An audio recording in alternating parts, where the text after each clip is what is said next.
Hello there and welcome to this week's edition of Creative Critique. Now the theatrically released film that I've been to see this week is a film within the horror genre.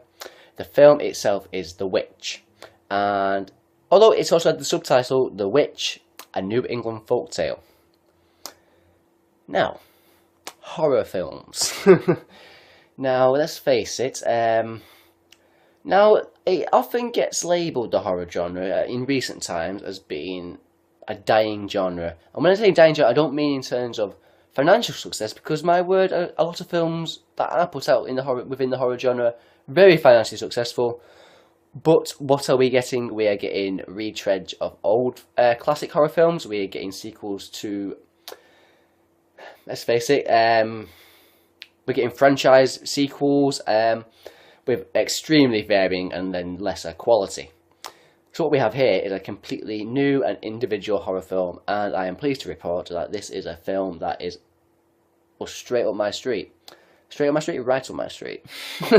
They mean the same thing, of course. Although to be called an out-and-out horror film probably would be giving what is going on in the film a disservice, because it's a film with elements of horror. It uses horror to tell its story. So, with its themes. That makes no sense, does it? It makes no sense, but let me try and give you some context. So what does the film focus upon? The film focuses upon a 17th century family who have been, what's the word I'm looking for? Maybe expelled from their village and are having to go and fend for themselves off the land. They eventually set up their own little farm. They're a couple who have 4 children. One daughter, one son, and then 2 twins, one each, a daughter and a son. So they've moved out, set up this farm, and sorry about this. They set up this farm outside, effectively, a forest. Although, given to folklore, this is a forest that contains witches and therefore some evil. What goes on during the film is, what I do like, first of all, what I do like about the film is the fact that it didn't try and dispense with any of what would be the then language and the language of the time. So you're getting a language, of course, that would be, to regular modern ears, quite not off-putting. That's not the word I'm looking for, but unusual. So, although it's not obviously in a different language, it's within the English language, it's different, as English language has evolved since that time. So you're viewing this, it's a complete period horror. It's not placing our language back in their day. They are completely going for the setting and the atmosphere of the time. Really, really like that. What I absolutely loved was the lead performance of, is it Anya Taylor-Joy? And she's an individual girl I have no idea about before, but her performance in the film is exactly what in part sells the film, because her performance is on, the film kind of focuses upon whether going on in the film are from a witchy source, if you want, or is it just the making of that own making, a subject of their own making, and therefore placing blame on individuals and so on and so forth.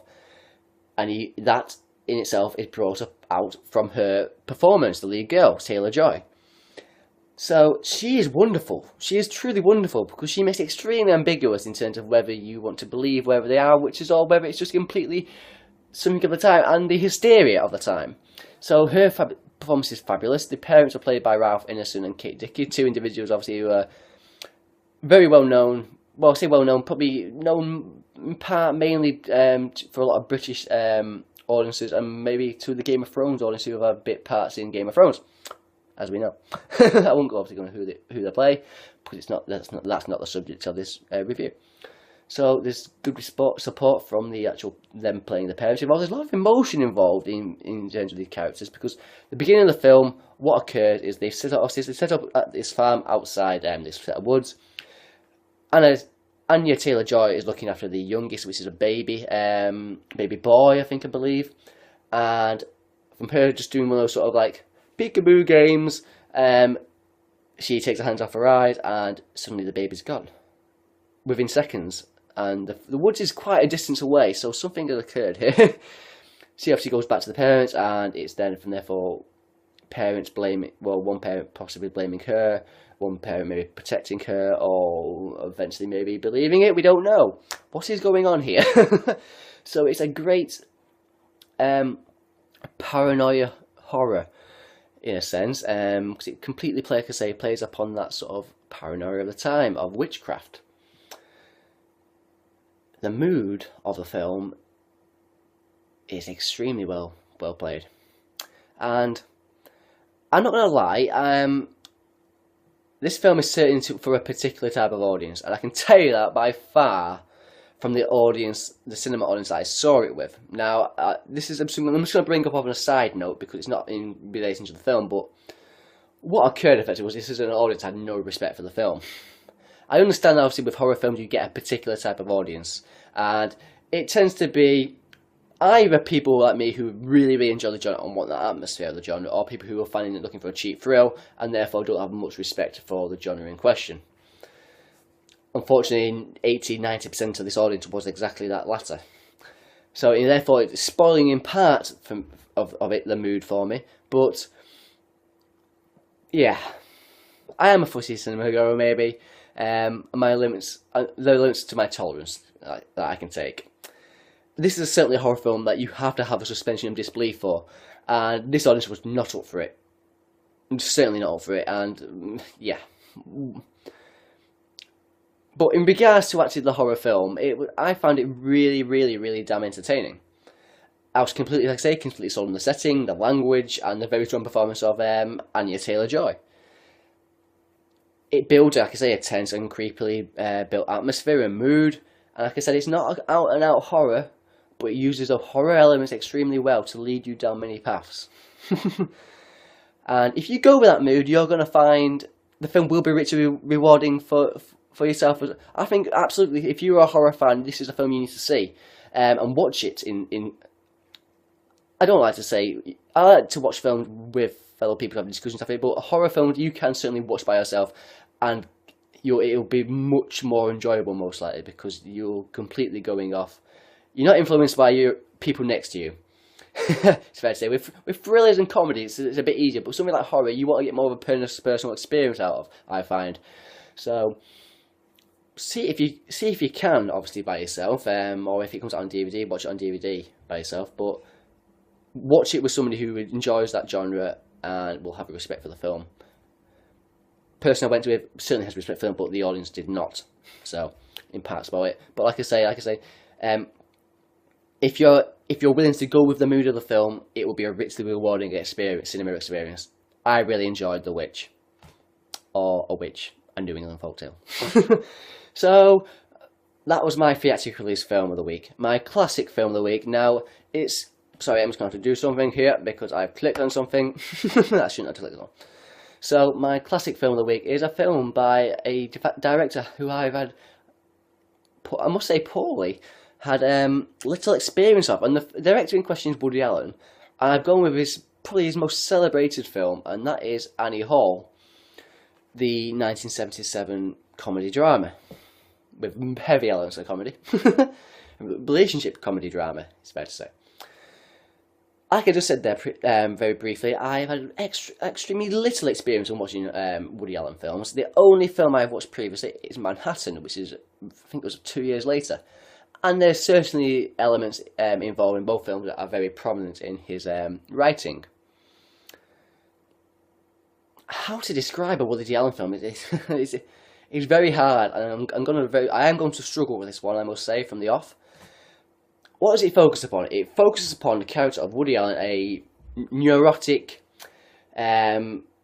Jewish man who lives in New York, who has a relationship with Diane Keaton, who plays Annie Hall. And it's fair to say that she's not the sort of character or individual that he would tend to go for. She's quite bubbly, she's quite quirky, she's not a highly intellectual individual, but she certainly isn't. She isn't an idiot. But she has her ways, and some of those ways don't quite mould with Woody Allen, but he appreciates certain aspects of her personality and his enjoyment in her company. And it's a funny one, actually, because it's a lot of things that were quite groundbreaking probably at the time.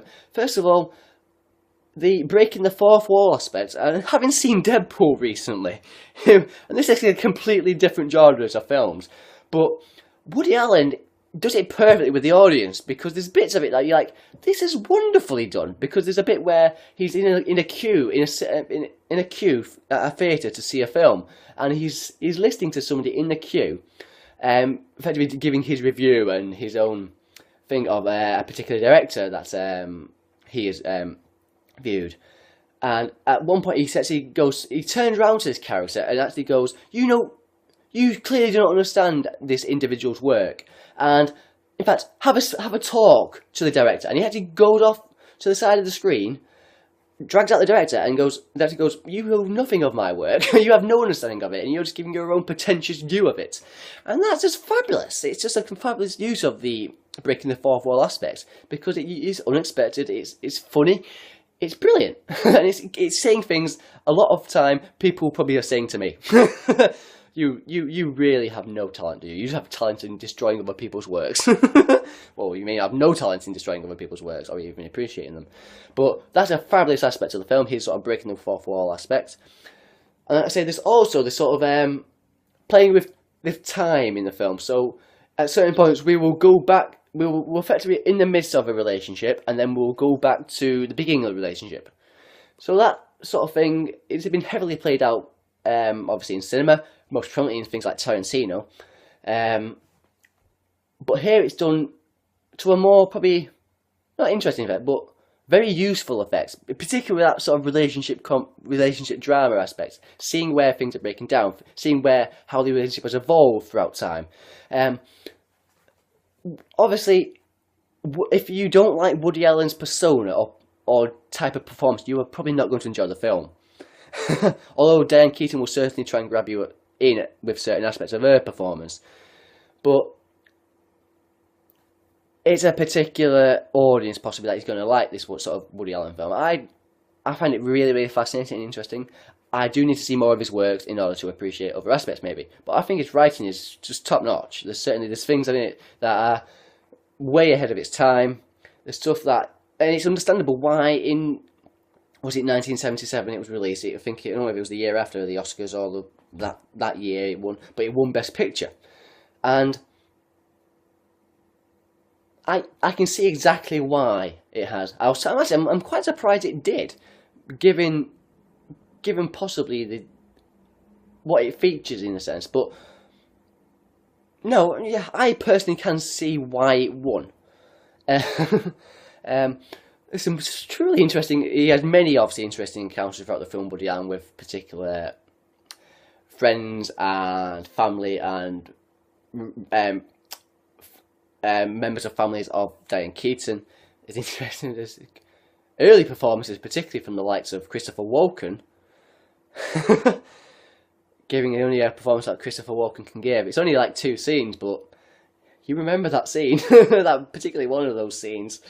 Shelley Duvall actually is an interesting one as well. As a date he goes on during the film, and also Tony Roberts' encounters are interesting in regards to he's an actor friend trying to get him to move out to Hollywood, because obviously he's a comedian and a writer in this film, and yeah, if you are a cinephile, this is probably Woody Allen. What the hell am I talking about? Woody Allen's go-to film, from what I understand. I will try and explore more Woody Allen films in order to get a feel of his films, but I found it very, very entertaining and enjoyable. Obviously, like I said before, it's to a particular taste, possibly, but I think it's essential viewing for people who love the world of cinema. So, some really, really good stuff. And 2 films I've reviewed here that are effectively films made on no budget whatsoever. The Witch was, Woody Allen's Annie Hall was made on only a budget of $4 million. It grossed a healthy $38 million.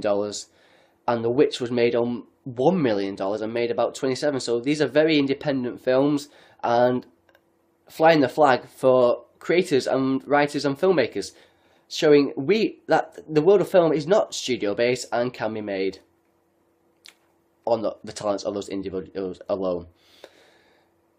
Really enjoyable Woody Allen's Annie Hall. Please seek it out. So there we go. Annie Hall was my classic film of the week, and The Witch was my theatrically released film of the week, which I urge you, if you're particularly a horror fan, to seek out. Thank you if you have for watching. I do hope you've enjoyed what I've had to say. If you have, please do subscribe to me, and I hope to see and speak to you again very, very soon. Thank you for watching, and goodbye.